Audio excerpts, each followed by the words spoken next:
Hi, I'm Susan Aplin, and I'm CEO and co-founder of Bambico. Bambico is a multi-channel retailer that designs and manufactures sustainable home goods.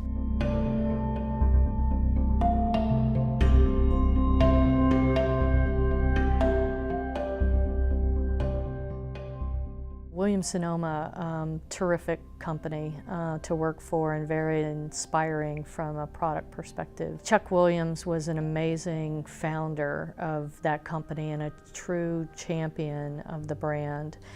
In my role there, I oversaw catalog and e-commerce, the direct-to-consumer business, and I would find myself traveling with Chuck from time to time, and it was on one of our trips where I got to spend about 3 hours hearing his life story and sort of talking to him about what was important in life, that Chuck told me the fundamental sort of mantra that he had, and that is, if you can find that true passion, that thing that makes you spark every day and just go for it, the world will fall in love with you in the process. I never let that conversation go, and when I decided to do Bambico, his voice was definitely in my ear, telling me to go for it. This was my true passion.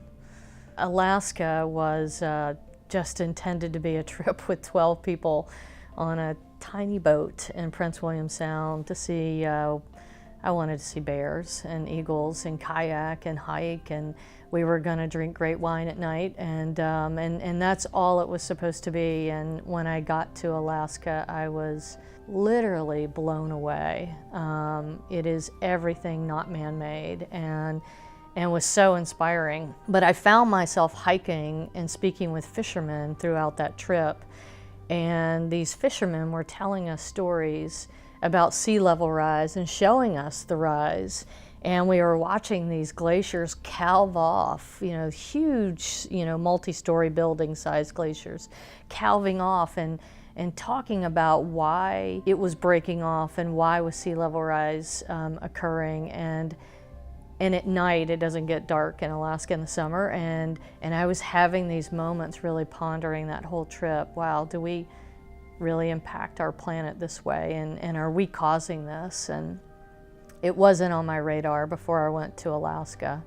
And I would say, as I returned to Washington, D.C., I never got it out of my system. I was completely affected. I lived in San Francisco before, and I used to say that I left my heart in San Francisco, and I truly love that town. But in this case, I left my heart on a glacier in Alaska.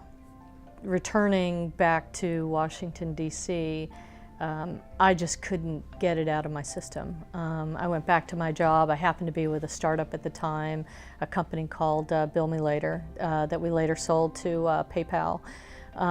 Terrific company, and I kept asking the question, how are we impacting, and are we impacting the planet? And I decided to go online and do a carbon footprint calculator.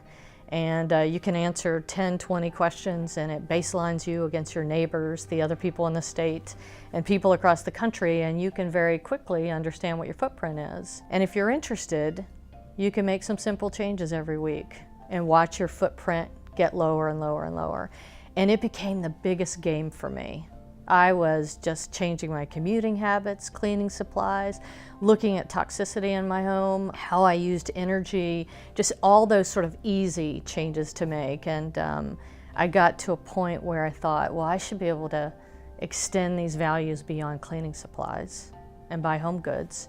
And I looked in Western Europe, I looked across the US, and besides hemp pillows, there was really nothing to buy in 2007 that would be considered eco-friendly or sustainable. So this process went on for, I'd say, about 6 months, and then I went to Carolyn Wapnick, my co-founder, and I told her I had a very crazy idea, that I wanted to quit my job, and that I wanted to start this company. And that I thought that there would be a business opportunity. So I had already started working on the business plan at this point. And then I hired a company called McMillan Doolittle in Chicago to do a consumer research for me, just to validate that I didn't have a crazy notion by myself. And I found out in 2008 that 59% of the US population agreed with me that if style, price, and quality were there, and I'd even pay a little more, they would want sustainable home goods products. And 61% of the population of that survey polled, retailers are not providing these to me, and I'm frustrated. And at that point, I knew that there was a sizable piece of the market, even in a bad economy, that wanted these products. And now I had a thesis, and I needed to prove, okay, will they execute at the poll, at the point of sale? And I did it. I quit and spent a year talking to scientists, going to factories, really dissecting all the categories in the home goods space to define, if I'm a glass, what makes me sustainable? If I'm a pillow, what makes me sustainable? If I'm dinnerware, what makes me sustainable? And what's the difference between earthenware and stoneware and porcelain? And how do you move that spectrum? And there really is never a perfect product. So can we do this? And that's what I spent the year doing, building the first ever life cycle model for the home goods industry.